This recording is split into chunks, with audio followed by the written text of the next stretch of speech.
Welcome to the milk bar. Welcome to the milk bar. Welcome to the milk bar.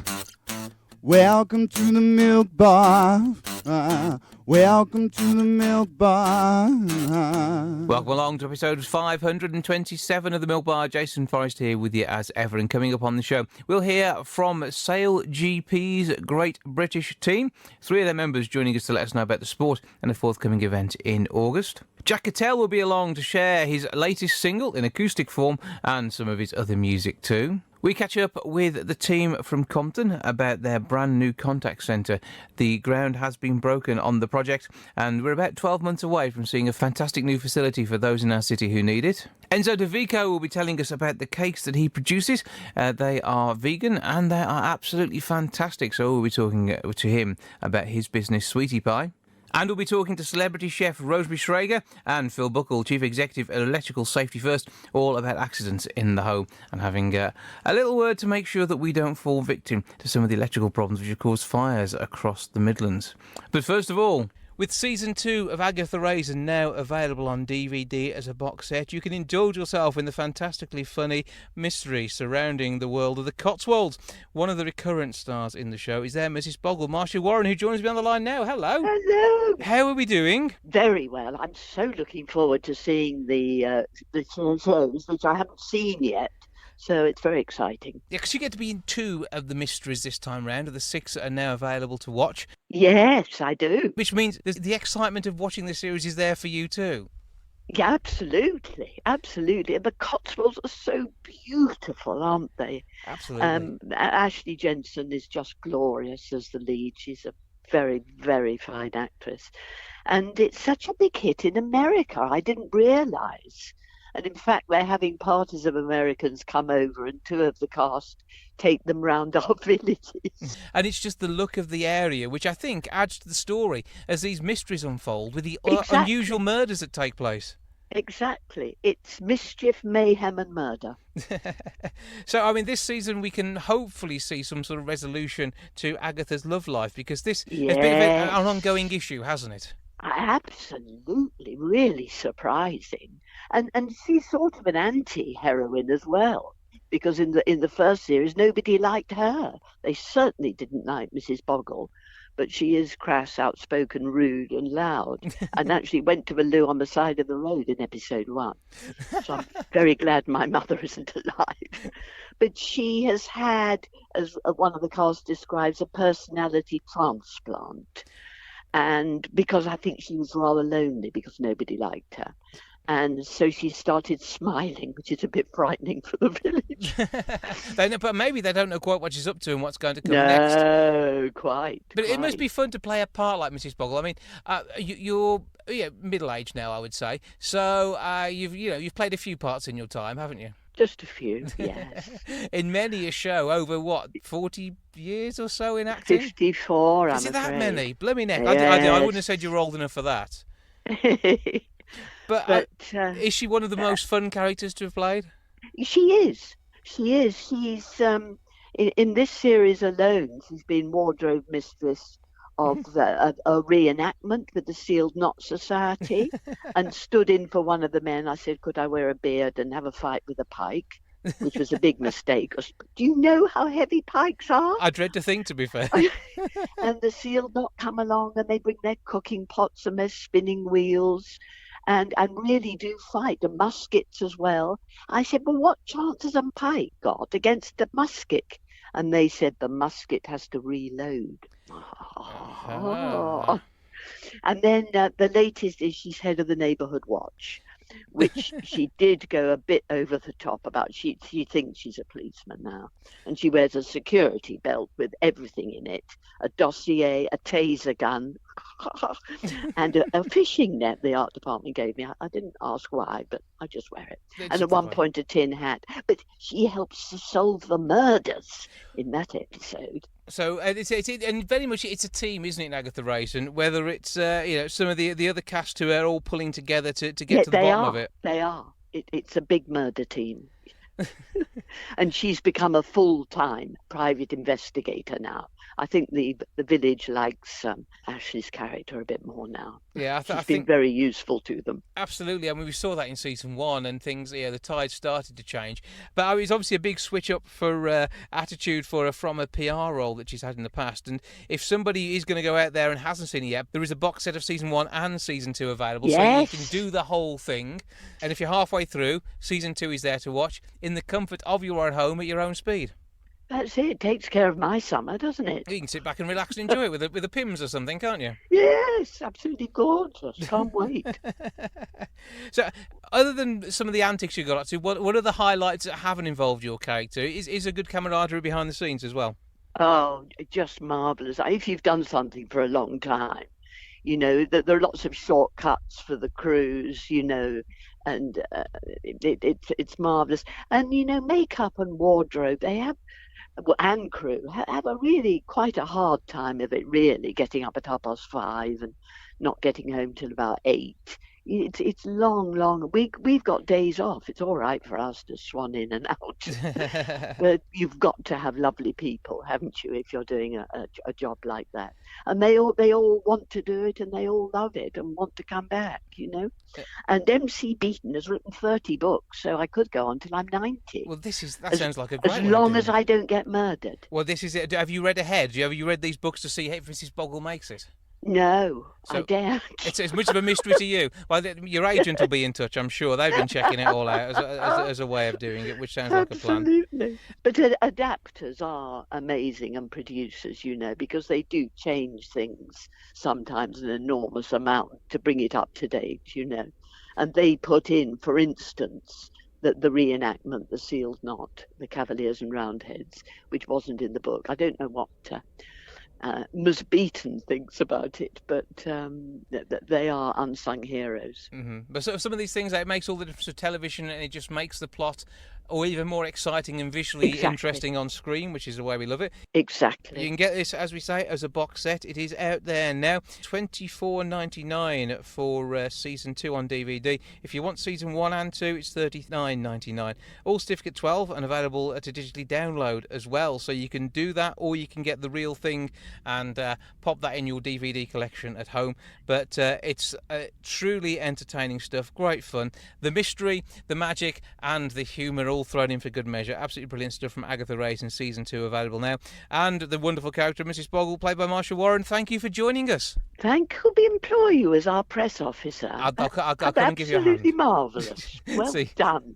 Marvellous. Thank you. Cheers. Ta for now. Bye-bye. In a moment's time, we will be hearing from Jack Cattell. He has got a fantastic new single on the way. But first of all, let's take a little bit of a memory. Step back in time with one of his tracks. This is Keep Trucking On. It seems like all they want to do is see you fail. Stick to your guns, 'cause in the end you will prevail. Maybe then they will all want to know your name. Talk about how they knew you before you hit the fame. They look down their nose at you like you're worth nothing at all. The first to jump on your case if ever you should fall. You'll be the one laughing if you finally break through. 'Cause then they'll spin their lives and say they always had faith in you. Like a be a bitch, but won't you just keep trucking on? Just don't stop, even if you feel that chance is gone. You lost the battle, but the war can still be won. So just keep trucking on. Just keep trucking on.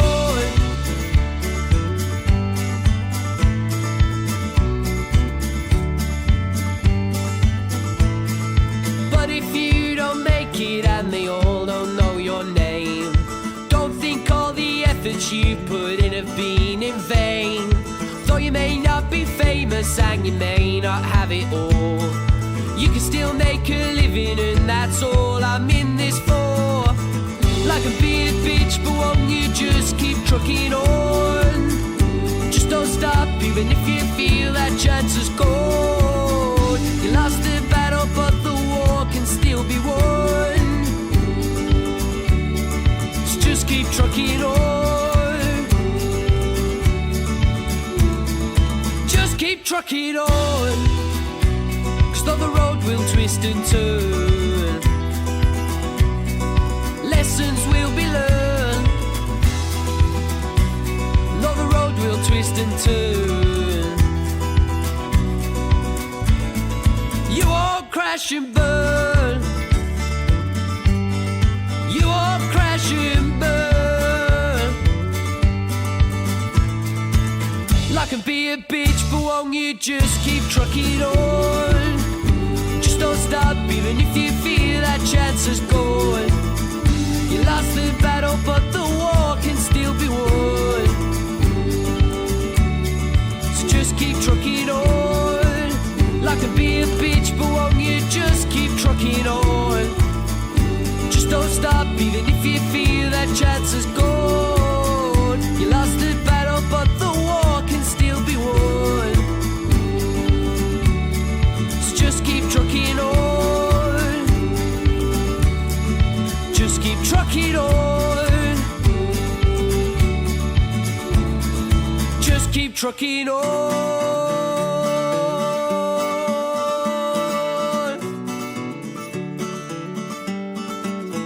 With a host of gigs over the summer and a single release on the way, Jack Cattell is keeping himself very busy. He's with me now, taking a little break from his schedule to find out what's happening. Hello, sir.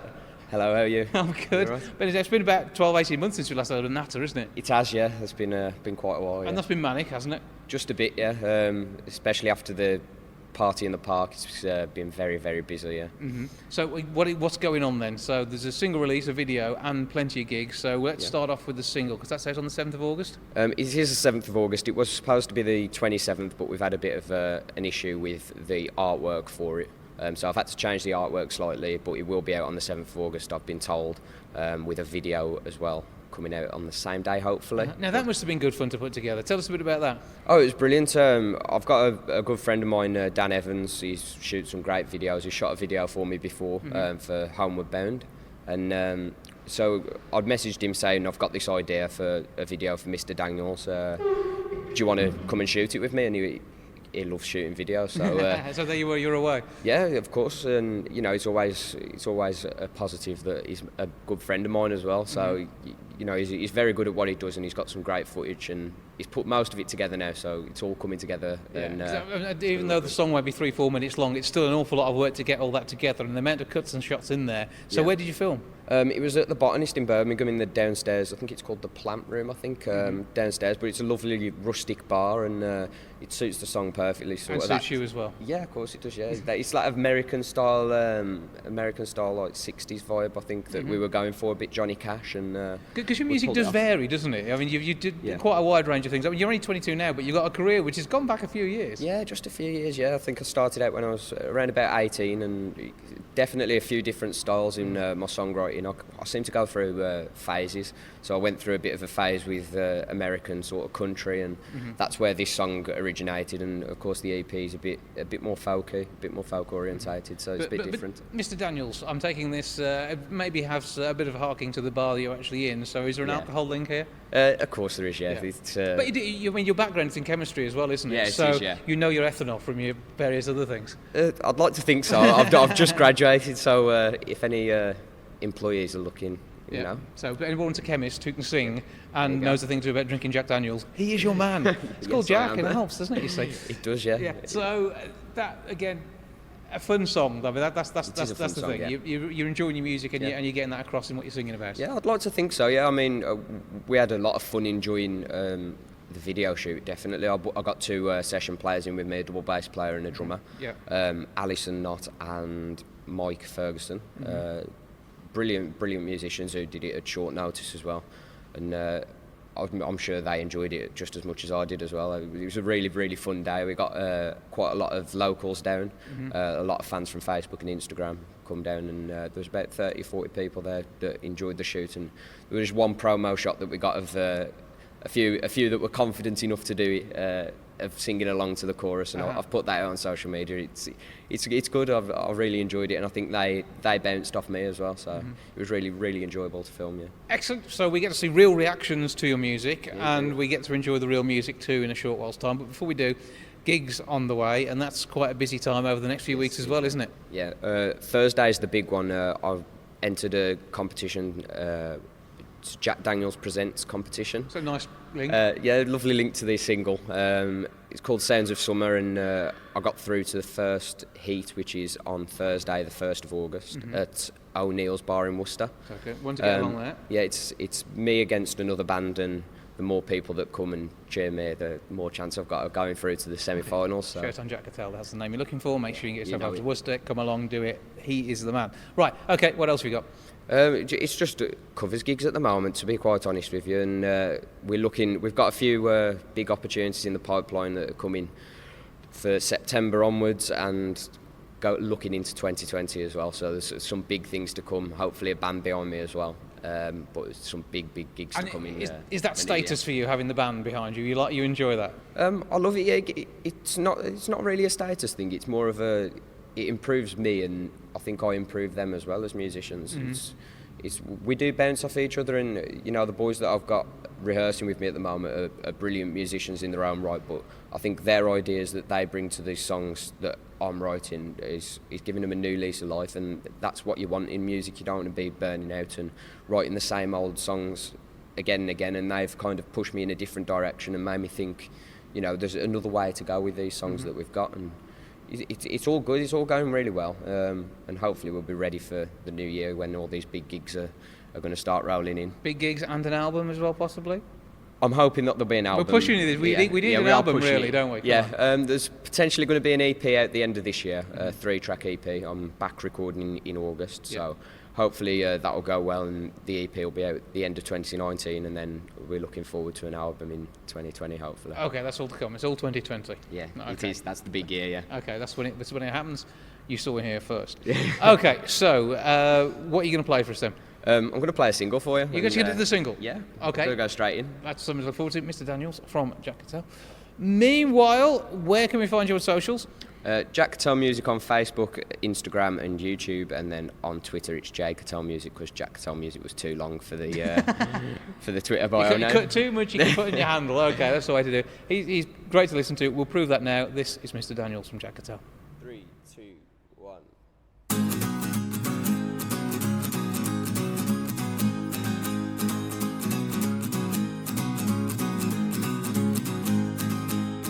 My name is Jack and I like to drink. The one that says when I'm on the brink, I'll always keep that head flask close by, and just a swig and I'll be feeling fine with that old guy Jack, 'cause he's a friend of mine. Upon that shelf you look so fine, a Tennessee honey, you're just so divine. The Captain Cow's a cracking slain. There's only one winner in this game, and it's our old guy Jack, yeah, yet again.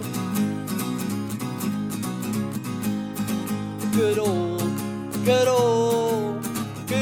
Mr. Daniels. Good old.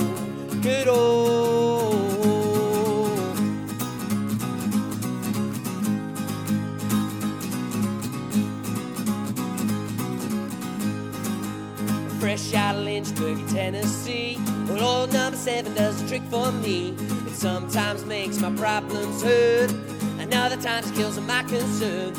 With Jack, you never know which way you'll turn. So just for tonight, one bottle will do. Let's see if we can drink this through.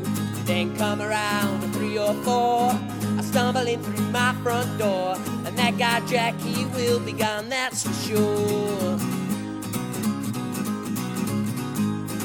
Good old Mr. Daniels. Good old.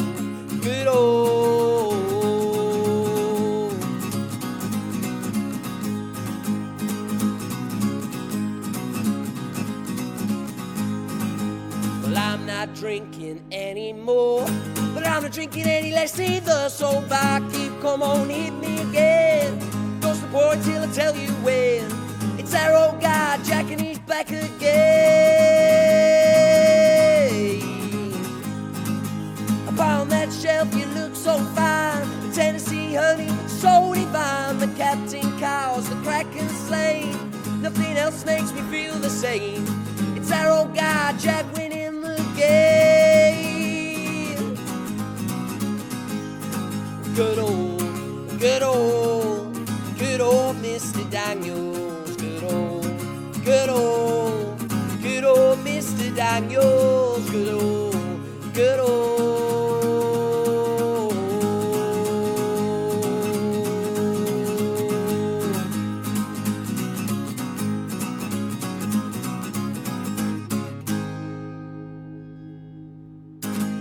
Performing live, that was Jack Cattell. We'll hear more from him a bit later on. Ground has now been broken on a brand new site which Compton Care are putting together with the help of funding from the 5/344 Transport and General Workers Union Benevolent Fund. Here with me now, from that exact fund itself, I have Cyril Barrett. Hello.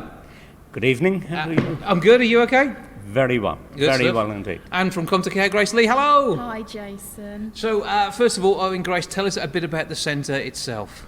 Well, really exciting times for Compton Care. So with the fantastic donation from the Benevolent Fund, we're producing a coordination centre, which essentially means that anybody who's diagnosed with an incurable condition in the Wolverhampton area would come to Compton, their first point of call. We'd coordinate their care and essentially make sure that they receive the very best care as possible so that they can continue to live their best life possible. And this all ties in with the whole ethos of Compton, which is making sure that it's not so much end-of-life care as life care, probably with a known end, but that's not the focus, is it? Yeah, absolutely. So anyone who finds themselves in the position perhaps where they're diagnosed with an incurable condition, we very much say that a life with an incurable condition doesn't have to be limiting. We focus on providing people the care, support and encouragement they need to continue to live their life as they choose to live it, obviously with the professional support of our medical professionals and support care workers. And this coordination centre will essentially mean that eventually we'll get to a point where it'll be 24/7 support, telephone support for anyone that needs us in the city. And Mr. Barrett, you must be proud. Everyone from the Goodyear Benevolent Fund, this is funded by.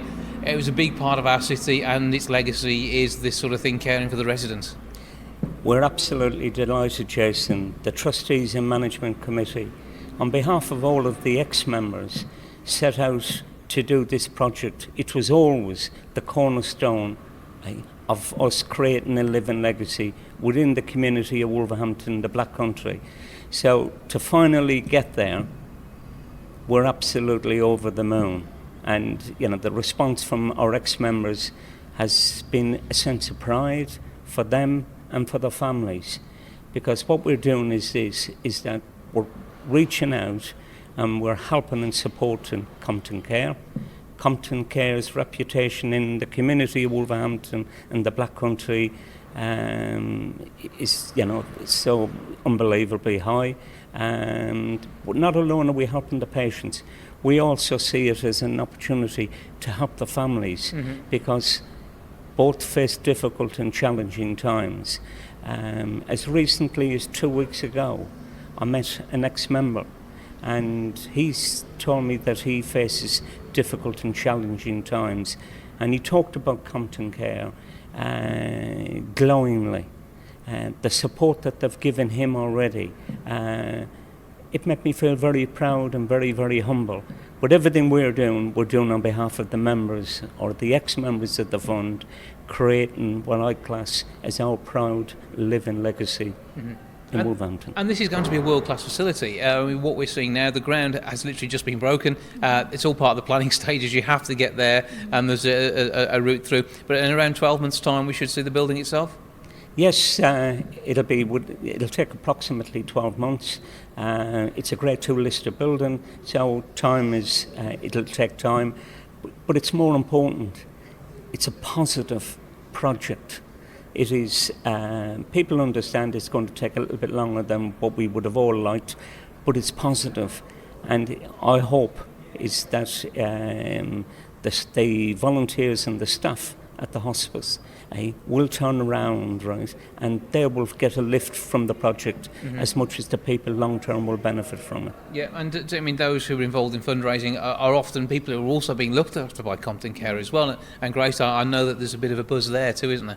Absolutely, and I think, as Cyril mentioned, the members of the union who have just exhibited such fantastic community spirit, it makes total sense now that they're putting that money into a project that will continue to foster that kind of community spirit, not only supporting patients but families, but also providing a one-stop shop for healthcare professionals as well. And we're also going to, as part of the Coordination Centre, have a skills lab as well. So we'll have a training area to ensure that our nurses and clinical staff receive the very, very best training, so they're not only providing brilliant but extraordinary care going forward. Yeah, and as putting all this in one place as well is going to help reduce costs and make it a more efficient way of working. But in that efficiency, none of the personality is going to be lost. It's still going to be Compton through and through. Absolutely. In fact, I think the experience will just be enhanced now. There's we hear sometimes some very upsetting stories from patients who've had to tell their story about their diagnosis and their treatment to several different healthcare professionals, notes being lost along the way as they're going to different providers. That's going to eliminate all of this now. It will be the first point of call. We will coordinate their care not only into Compton services, but hopefully provide them and signpost them to other support groups or anything else that might help them in the future. Yeah, so it is about that wider picture, work in the community, and again, I say that sort of thing is the ethos of the where the fund is headed through, isn't it? It is. We've had a long, proud legacy of supporting registered charities going back to 1985. We've done numerous projects at Compton over the years, and as I've said on many occasions, when Goodyear's sadly announced the closure, the ex-members all wanted to do a project at Compton because it's an iconic name here in our community. It brings respect and dignity. So consequently, our people wanted to be associated with that. I've always said is that the ex-members of the fund were kind, decent, caring, community-spirited people. And I hope and pray that this project brings them the pleasure on the process that we're going through, because their legacy hopefully will live on for many, many years to go, because they're good, decent, caring people. And we're hoping to be able to see that through a plaque, I'm sure, all the detail, the source of the funding on site. And again, it's something that will be talked about because, again, Compton is one of those places which is about talking, whether it be to make sure you get the best out of life or just to understand how that support comes about. And I think that, again, it's that nice sit down and have a cup of tea feel, which is things like the outpatients department's got. And that just is just a lovely way of seeing it, isn't it? Absolutely. It's all about living, whether somebody has been told they've got weeks, months, years, we want to cram as much living as possible into that time, and Compton will continue to help people do that however they choose to. We see the people before the diagnosis. We want to make sure that they're continuing to do the things that they love, and that we're giving them the support and the medical attention they need so that they can continue to do that.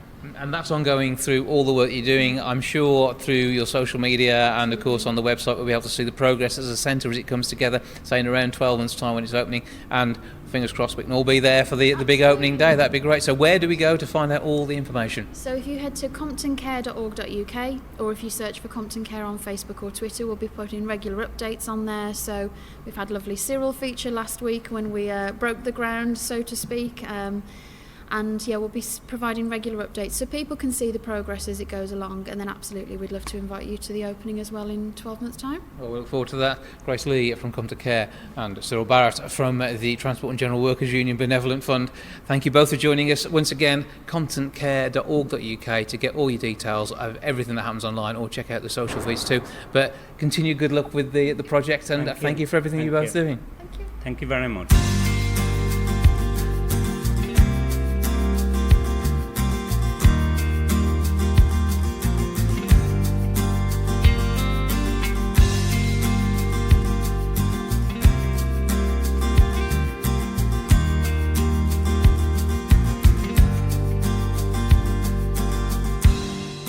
Can we talk tonight? 'Cause nothing's going right for me anymore, and it's all going downhill, and I could really use your help to come and fix it all. Now you and I both know only you can save my soul.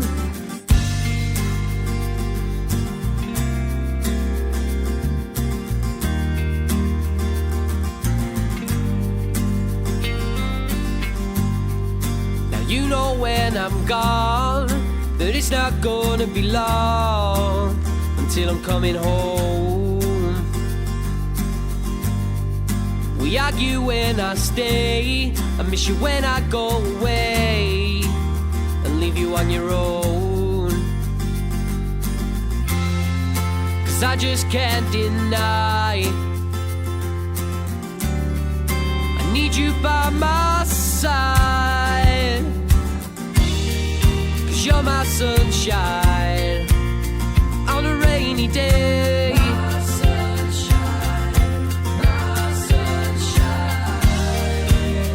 The only one who takes the pain away. My sunshine, my sunshine.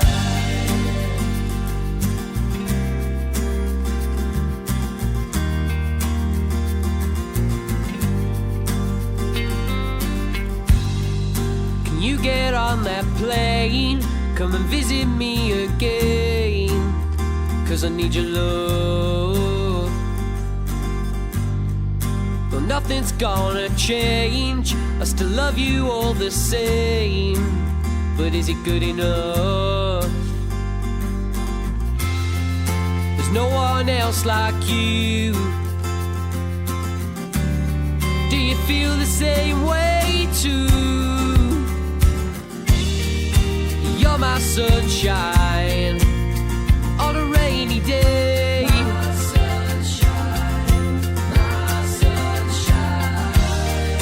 You're the only one who takes the pain away. My sunshine, my sunshine. You're my sunshine on a rainy day. My sunshine, my sunshine. You're the only one who takes the pain away.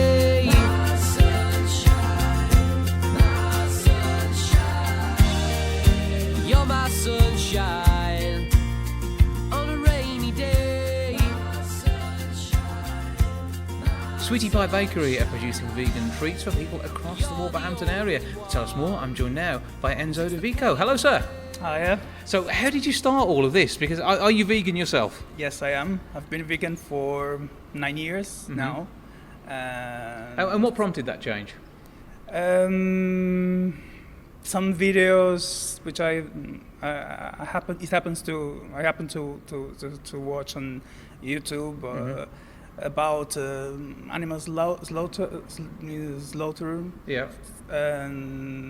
So I used to have a dog. I'm an animal lover, and I started to realize that it was a bit hypocrisy for me to love dogs and cats and eat cows and chickens, yeah. Exactly. So that was a change you decided to make in your life, and from this, to go vegetarian, that's something quite a few people do. To actually go the whole way and become vegan, that is sometimes harder, particularly in the environment that we have with the amount of dairy that is in our world.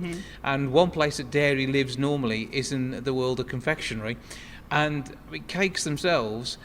We're pretty much brought up to think it's eggs, it's butter, there's milk in these things. So all of that, whether it's cream on top or butter in the middle, there is a lot of dairy products in there. Yeah. But you have come up with some recipes. And are these mostly your own recipes and things you tweaked, or have you picked up ideas from elsewhere? Well, both actually. I've tried many of the recipes myself, trying to veganize the traditional cakes, but today, to be honest, it's very easy because there are lots of products, and most of the time you don't even need particular or weird stuff to make a good cake. it all depends what you are to want to achieve. The cake needs to be moist and fluffy, and one of the function of eggs it's like this one, right? To make it trap the air the batter, in it. Yeah. Exactly. It's a leavening function which the eggs have, but you can achieve those in different ways. And for example, using apple cider vinegar, which acts with the bicarbonate of soda and makes the batter to leaven. Yeah, so it rises through the rises, production of carbon dioxide as it exactly. reacts, and before you know it, you've got a light and fluffy cake. Exactly. And that's what gives fluffy cakes. And you do quite a range, because I've seen you down working on the market in Wolverhampton, because on special occasions you've gone down there and you enjoy sharing your produce, and the purchasers out there are really going for it. They are buying a lot of these things, and once they've tried one, they keep coming back, don't they? Yeah, of course, because they realize that exactly the same as, if not better, than the regular. I would say cake. better. I would say better, but You're biased. Biased, yes. No, but I'm a heathen meat eater, and so I'm not too worried. Normally, I should have more of a conscience, but I don't. But certainly, having tried these things, I'm not saying, oh yeah, I should go vegan. I'm more than happy if there's an option there that I'm enjoying that is vegan. That's exactly the way it should be. I often eat vegetarian food if I'm out and about, but this is an amazing surprise and really enjoyable. People are then booking you for parties and things to produce food too. Yeah, exactly. People, when realize that the good product, quality product, they enjoy it, and especially today, because it's not just my clientele, my customers are not just vegans. So there are people with meat, regular people, and many are people who don't like West Indians, who don't eat for religious purposes, eggs, for example. So there is a big market today. Absolutely. And if you've got a product that's good, though, it's even easier to sell. So, it's something that we can all enjoy without worrying about it. The only guilt in there is the calories. And they taste so nice. I mean, no one's worried about that, are they? It's definitely worth the calories you're eating. Yeah, is it worth today? And especially because we are in this time where we are concerned about the environment as well. So veganism it's important, not only for the animal, which is for many the main reason why they go vegan. It's a good enough reason in itself, isn't it? There's many other reasons for the environment, for example, because to produce, for example, a burger, you need like 1,800 gallons of water just for a single burger. So it's a massive waste of water. Because the cows, of course, they need to drink water during all their life. And they need to eat, and they normally eat, they're fed not grass as they should, but a mixture of corn and high energy foods that they've all taken quite a lot to produce. Needs, crops that they need to. They could have been grow. turned into cakes. So it's always a travesty. If they could have been turned into your cakes, we would have all much rather had that than probably the burger, to be fair. Yeah, or even better to give to people who are starving around the world. Yeah, we feed cows when we could actually feed people. Yeah. So all of that going on in the background, the fact is it's a fantastic product. And are you at any markets and stalls in the near future? You've got a permanent slot down in Wolverhampton? I have a Wolverhampton market on Saturdays. It's a regular one. Then I do festivals during the year. I've done this month quite a few. Yeah, it's been a busy July. Yeah, it's been July. And then in September, in August, there's another one. And then private orders, people who normally my customers at the market. And they become quite regular after all that, yeah, birthdays, parties. And can you do a full-size birthday cake as well as the cupcakes and things you provide? Of course, yeah. Okay, so it's all there. There's a full range. Everything from cookie sandwiches, cupcakes, layer cakes, anything If it's confectionery, you can do it pretty much. Yeah. Okay, brilliant. Where can people find you online? Facebook page at Sweetie Pie Bakery 75. That's pretty much it. Yeah, go there. All the contact details are there. Yeah, Find you on Facebook. Yeah, there's a Sweetie Pie contact Bakery number. 75. So phone number and everything's there. Everything's Okay, there. do that. Check it out. These cakes are absolutely amazing. You will love it. Enzo, fabulous person as well. Nice to have an natter with. So go along, book your cakes, and find out how wonderful vegan food can be. Enzo, great. Thanks for having a chat with us. Thank you very much, and I'll see you next time. Time for some more music now from Jack Cattell. This is The Ghost of the Past.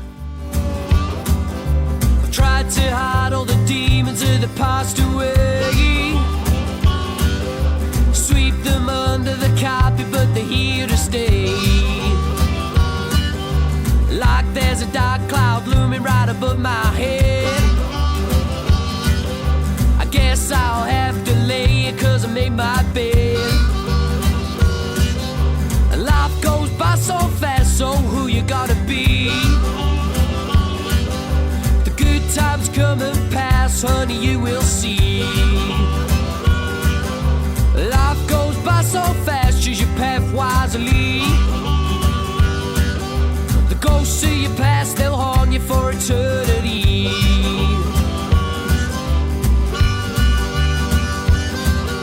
I've made some rough decisions along the way. Learn from your mistakes, that's all they'll say. The past comes back to bite me at every turn. I best make sure that I've got my lesson learned. And life goes by so fast, so who you gonna be? The good times come and pass, honey, you will see. Life goes by so fast, choose your path wisely. The ghosts of your past, they'll haunt you for eternity.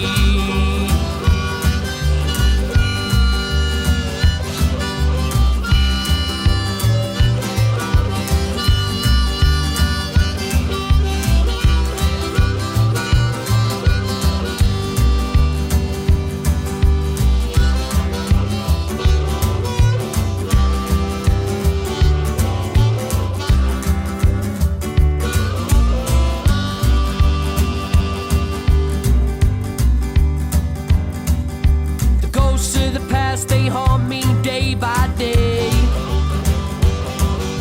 It's like an endless fever that I just can't shake. You try your best to fight it, but it never breaks. The demons never leave, it's endless company.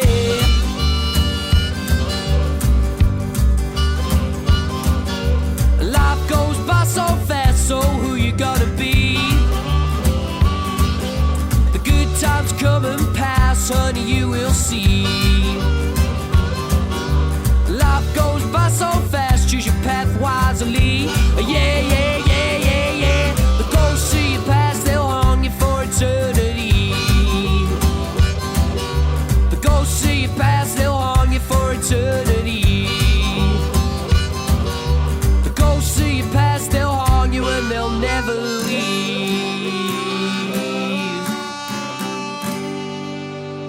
A British crew with 3 Olympic medals and 12 World Championships between them are aiming for victory in Cowes on the Isle of Wight as the F1 of sailing makes its European debut. To tell us more, I'm joined now by the team from SailGP, Chris Draper, Matt Cottrell and Richard Mason. Hello to you all. Hello there. Hello. So tell us a bit about this championship to start off with. What's going on? It's called SailGP, very similar to Formula One, and it's kind of redefining sailing. We're racing hydrofoiling wing-powered sailboats. So we're using wings to generate the power rather than normal sail, and then the boats are hydrofoiling.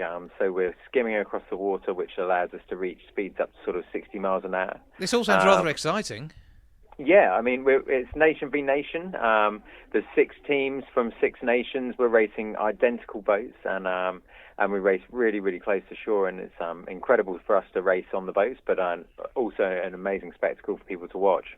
Well, let's run down who does what in the team. First of all, Chris Draper, what's your role, please?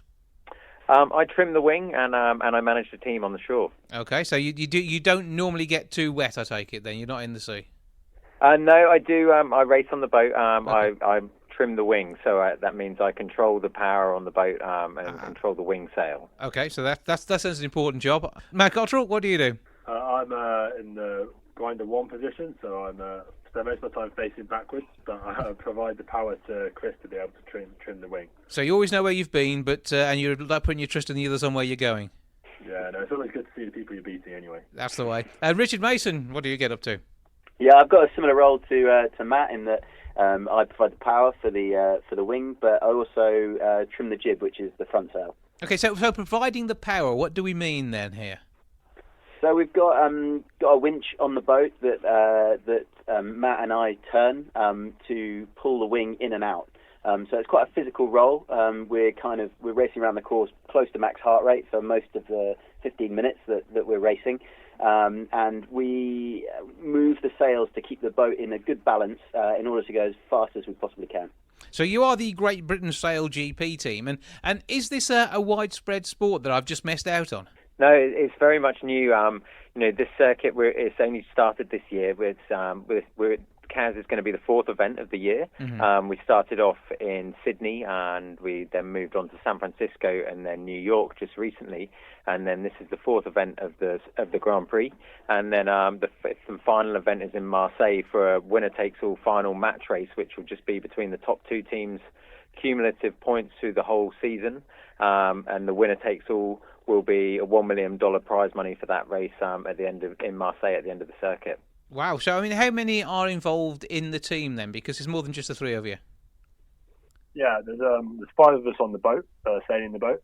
We have a huge there's about 10 people behind the scenes to help us get the boat on the water, help with logistics and the day-to-day operations of the team. But on the water, there's 5 sailors on the boat with various different roles, all of which have to kind of nail their job to the point in order to be able to get the boat around the course. They're hugely technologically advanced boats, and the roles are pretty strenuous on each individual. But unlike in Formula One, where each of the teams has a vehicle which they tweak and they get to the absolute prime performance that they can get out of the vehicle itself, in this case, all of the F50 catamarans are engineered to be identical for the 6 teams.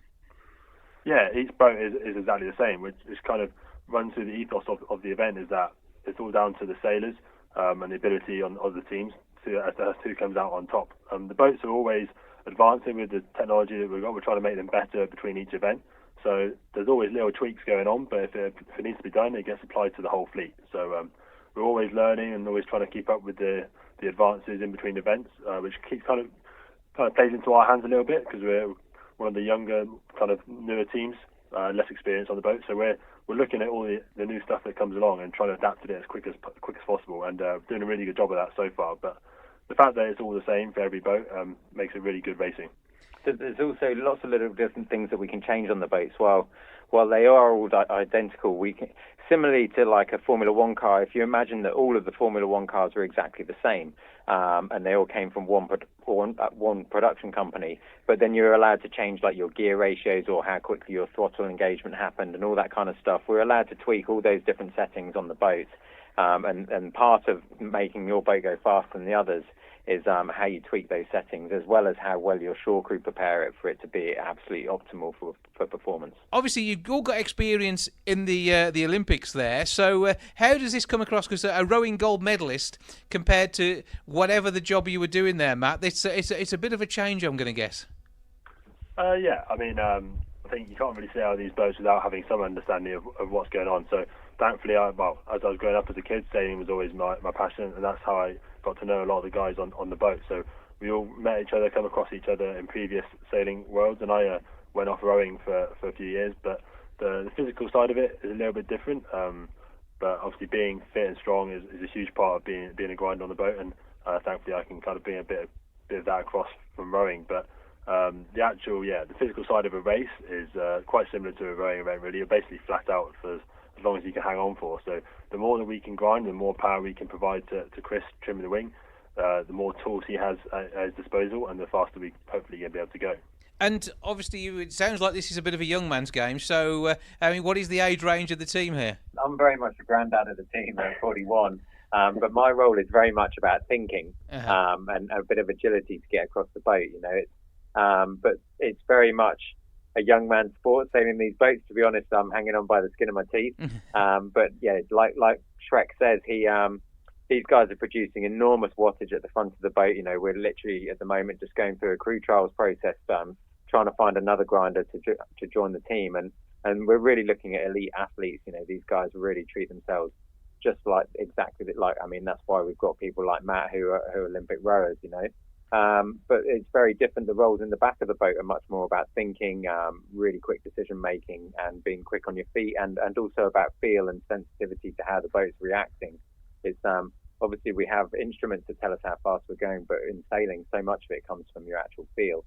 So the team's quite young. We've got a really nice range throughout the shore team, the sailing team, and the management team. Of youth and experience, and we worked really hard on that balance to make the team very rounded. And is this a mixed sport? Is it a men's team and women's teams, or how does it work? Yeah, it's open. If there's a lady that can fill the role, then that's perfect. And on the French team, their flight controller Marie is obviously female, and there's nothing stopping the girls from getting involved whatsoever. So how is all this funded then? Obviously the £1 million prize money will help towards next season, but it must be a reasonably expensive game to be in. Yeah, well, we're really lucky, and this sport is very broad, but this circuit is actually funded by Oracle and underwritten by them, the software company, and it's underwritten by them for the first 5 years. So it really gives us an enormous platform to build on. But then, each team is tasked with making their own team sustainable. So it's through commercial funding and sponsorship. We're looking to build on the circuit and build on that initial platform that Oracle are providing us with, and so we're actively seeking sponsorship and funding for the team, and there's some incredible companies coming on board. British companies like Land Rover, but also Rolex and so on. So it's seeking enormous support and recognition within sports and technology markets, and it's really cool to see that platform be provided by Oracle for us to build on from there onwards. And because of the way these boats are powered, I suppose this is an environmentally friendly high-speed sport. Yeah, no, it's hugely. I mean, we tried to kind of be aware of everything that we're doing in terms of waste and things like that. But yeah, the boats are powered by the wind, essentially. So, we don't have any noise pollution really going out there. We try and keep it as clean as possible. And, we're very aware of the places where we sail, and we're lucky enough to be able to use the natural ocean and see as our playground, really. So yeah, we're very aware of that fact, and it's a huge privilege to be able to fly the flag for Great Britain in that manner. Well, absolutely. I mean, have a great time doing this. Good luck with this one. The 10th and 11th of August are the dates that we're looking out for to see how you're going to do in the Great British team for SailGP. Where can we go to find out more information, and where can we see this on screen? Well, ideally, we'd like people to come down to Cowes, really, and see the racing, see for themselves how awesome these boats are, and come and cheer us on. I mean, we're sailing so close to the shore, you can hear the crowd as you cross the finish line, so it'd be great to have as many supporters down there as possible. Like you said, that's 10th and 11th of August. If you can't make it down to Cowes, go to the SailGP website, sailgp.com, see how else you can watch the racing, and it's on BT Sport. It'll be on Facebook just after it's finished, and all the normal social channels, Twitter and Facebook, things like that. Great place to see the boats.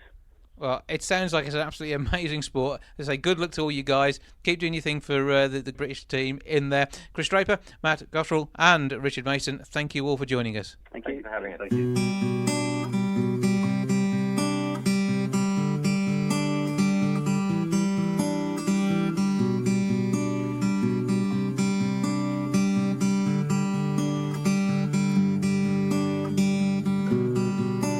These words could change your life, turn your whole world upside down, and it can happen in no time. Turn your smile into a frown, because you never really know what's going on inside their heads. No matter how much you always thought that you did. And now they're gone, 'cause they don't love you anymore. They don't love you anymore.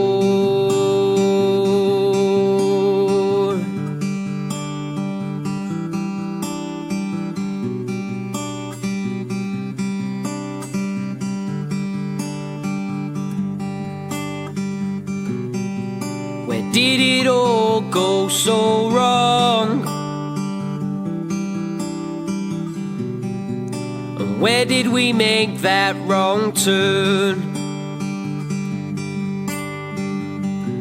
I thought you loved me, you said that you always would. Well, I guess I've gotta live and learn. You never really know what's going on inside their heads. No matter how much you always thought that you did. Now they're gone, 'cause they don't love you anymore. They don't love you anymore. Now your heart starts beating at 1,000 beats per minute, and you just can't seem to see where it was it all went wrong, and how I caused you all this grief. 'Cause everything changes but the world keeps turning, and that's something we've all gotta deal with. The hardest thing I ever had to do is turn my back 'cause I watched you leave. You never really know what's going on inside their heads. No matter how much you always thought that you did. And now they're gone, 'cause they don't love you anymore. Yeah, they're gone, 'cause they don't love you anymore. They don't love you anymore.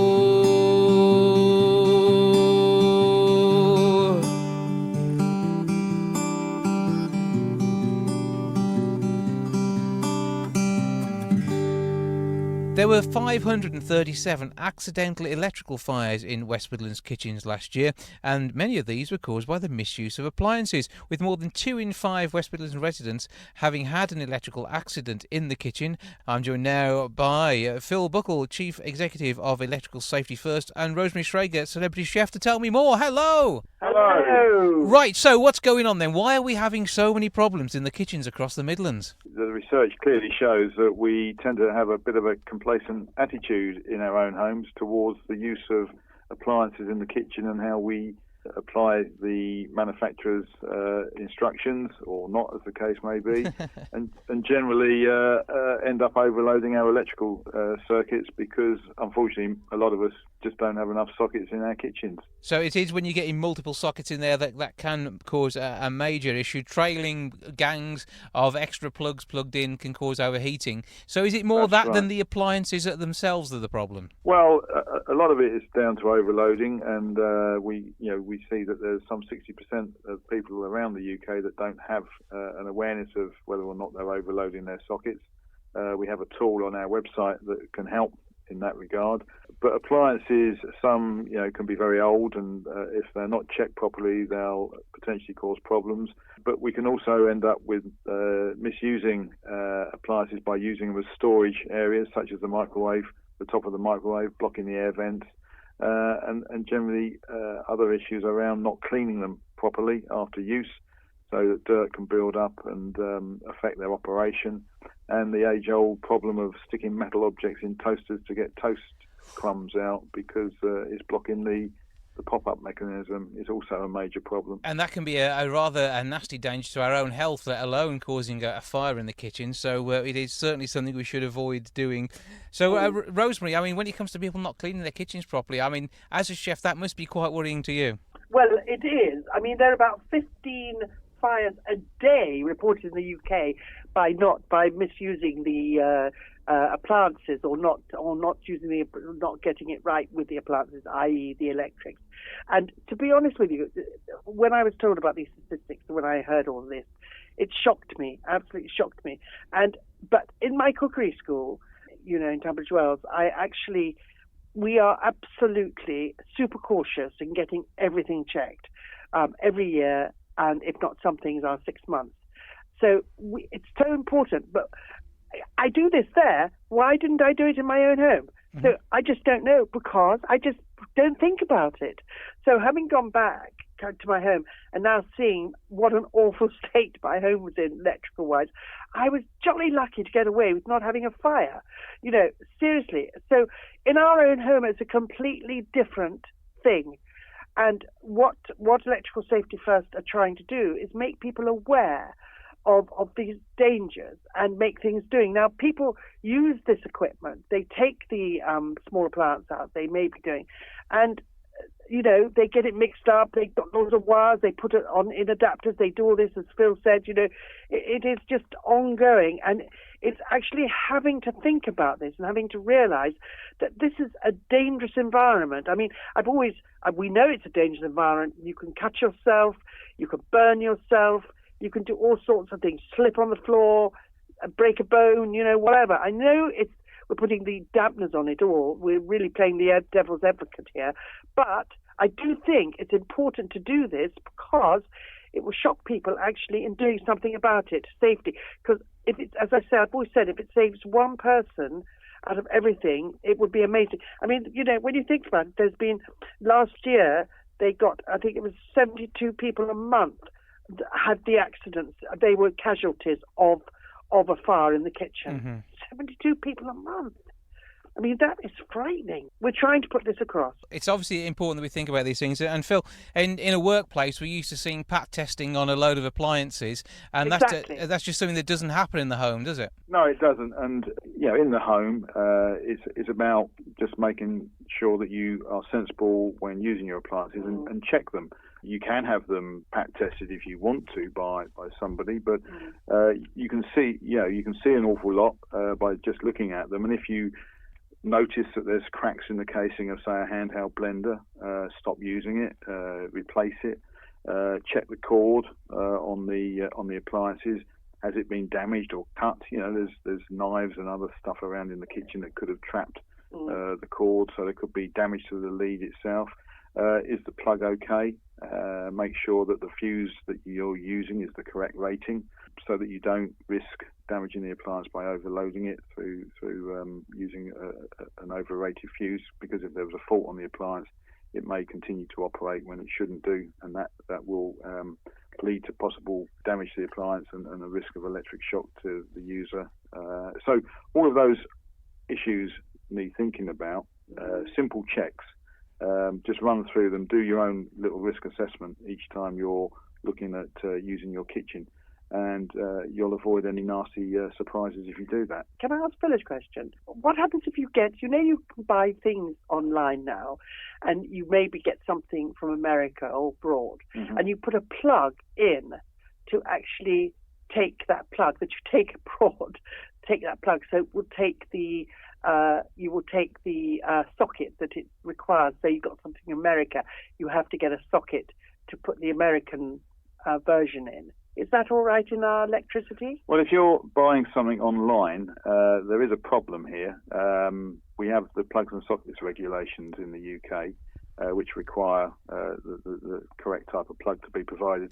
If you're buying something online, if they send you something that's, say, from Europe or America, you've got to be careful. If it's from America, they use a different operating voltage to us over in the UK and in Europe. So you may not be able to use it anyway, because American appliances operate off 110 volts, I think, roughly. I do have one myself. I have a grinder, a coffee grinder. Yeah.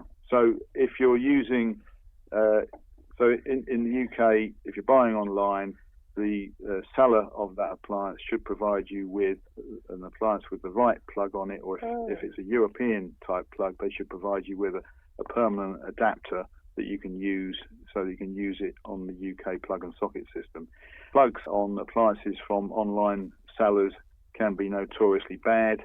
If you think you have an issue with the plug, please do make sure you get it checked out, because if the dimensions of the plug are wrong, you could end up putting your fingers on the pins when you're pulling the plug out or pushing it in, which could lead to an electric shock hazard. Yeah, so it is quite serious. And whenever there's an adapter that goes into a device, you should always check that it actually will automatically select the voltage and change between 110 up to 230 for the UK and Europe use. So it is always important we read the boxes on anything we do buy like that. And if in doubt, consult an electrician. That's right. Consult a registered electrician that you can find on Electrical Safety First website, electricalsafetyfirst.org.uk. There are a number of schemes that register electricians out in the UK, and you'll be able to find one in your local area to give you some help if you need it. So a case of do check in and make sure that you're getting everything right. I mean, but the rest of the survey, I mean, people have fallen asleep when they've got food cooking as well, and that's the next step of a problem, isn't it? You've got to make sure you don't do anything stupid like that as well. Well, I've done that. I tell you, you don't have to be. I tell you, it's not a matter of being stupid. It's just a matter of being actually just. If you are thinking you're going to go to sleep, take it off, because it's exactly what happened to me. I woke up and everything was dry. The pan was dry. It was smoky. The room had smoked out. Everything was unbelievable. And have a smoke detector. And if you're really keen, you can put heat detectors in the kitchen, because some of the smoke detectors will go off. Have those safety devices around the home as well, so that you can make sure that if something does go wrong, you get early warning of it, because if you have fallen asleep, then you could be in serious trouble. And it's the same as major appliances that you use in your home, such as tumble dryers and washing machines. Don't use those at night when you're asleep. There is a risk that they can catch fire. And also don't use them when you're going out, because if you are out and there's a problem, you can do nothing about it. You'll potentially lose your home, and if you've got pets in the home, sadly you will lose your pets as well, which is not something we want to happen. Certainly do take precautions, think about these things. Are there tips online as well as where we can find a qualified electrician too? The website to go for all the information that we've been talking about, including the overload checker, is at electricalsafetyfirst.org.uk. Thank you for the information. Thank you for the tips. And Rosemary Shrager, any quick recipe tips as well whilst we're on? Keep it simple. That's the way to do it. May I just say one thing, Jason? This is really important, because Electrical Safety First is a charity, and that's what's so good about this. The fact is, it's a charity, and all they're doing is trying to put the word across and make everybody aware of the danger within the kitchen. Absolutely. And I think that's wonderful. And they need supporting for this, because we all hear of terrible fires happening, and now this has to happen. Certainly a lot of these can be avoided with a few simple checks around the home, and hopefully not falling asleep when we've got the chips in the oven as well. Exactly. Keep it simple with cooking as well. Rosemary Shrager. Buy my new book. Okay, let's have a book plug then as well. Come on. Rosemary Shrager's Cookery School. Rosemary Shrager is wonderful. It's great. It's the best book. I love it. Go on Amazon. You can buy. Oh, I shouldn't say that. Sorry. That's okay. Go and buy you a copy now, and also make sure when you've got the lights in the kitchen they're fully wired properly and it's safe to read it in there. Phil Buckle, Chief Executive at Electrical Safety First, and Rosemary Shrager, an uncontrollable celebrity chef. Thank you for joining us. Thank you. Thank you. Bye.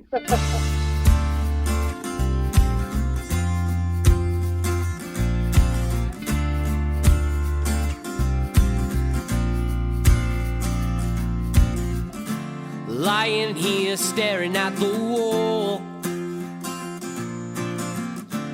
I'm still waiting on your call. And now my patience, it's wearing thin.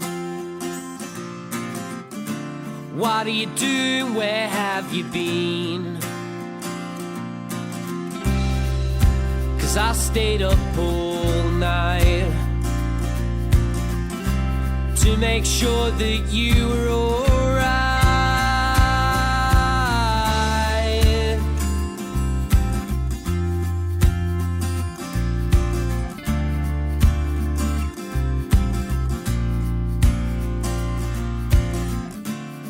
you please just let me know the second that you make it home? 'Cause now you've got me worried sick as I sit watching the clock tick tick. 'Cause I've stayed up all night to make sure that you were alright.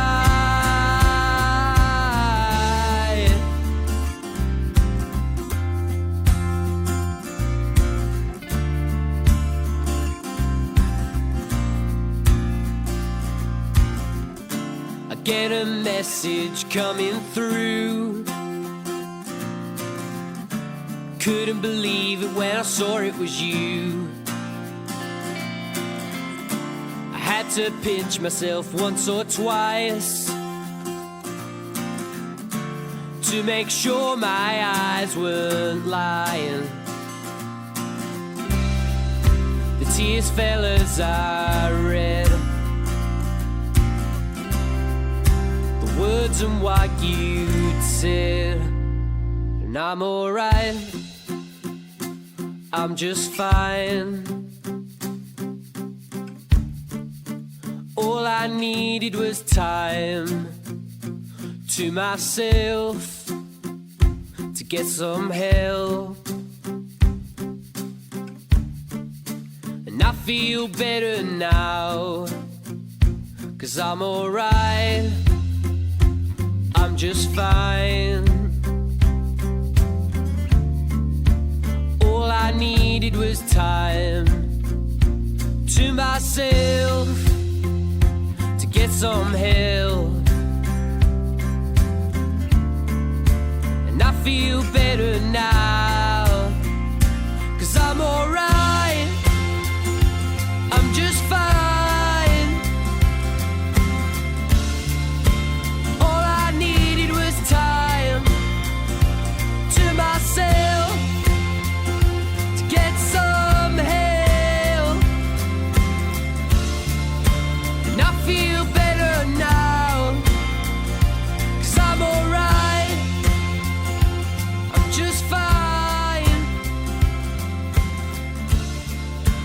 All I needed was time to myself.